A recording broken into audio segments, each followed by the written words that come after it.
ఆర్య క్షత్రియుడు ఆయన అంతే. ఓకే, ఈ ఆర్య బ్రాహ్మణులకి రక్షణ కల్పించిండు. వీడి యొక్క మన మీద ఆధిపత్యం కోసం వాళ్ళు చేసే కుట్రలకి ఈయన రక్షణ కల్పించిండు. కాబట్టి ఆర్యులకి దేవుడు ఆయన, మాకు కాదు.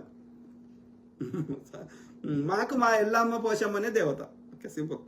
ఎందుకంటే ఆమె శూద్రురాలు కాబట్టి, మా లోపల ఒక ఆమె కాబట్టి. అందుకే శూద్ర గుల్ల ఎల్లమ్మని పోషమ్మని ఆర్యుడు మొక్కడు, ఈ పండుగలు సెలబ్రేట్ చేసుకుంటాడు. ఓకే, కానీ వాని పండుగలు మనమే రుద్దుతాడు. వాని దేవుని ఆర్యుని మనం మొక్కాలి, కానీ ఆర్యుడు మాత్రం మన ఎల్లమ్మని పోషమ్మని సమ్మక్క సారలమ్మ కూడా దేవుళ్ళా అని అంటారు. రాముడు కూడా దేవుడా అండి, ఆయన అసలు చెప్పలేదు అట్లా.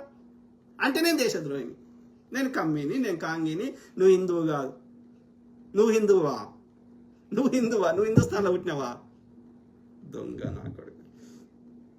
ముస్లింలకి మన హిందుస్థాన్ మీద శత్రుత్వం ఉంటే ఇప్పటికీ మీరు ఏ ఇస్లాం కంట్రీ అనుకోండి,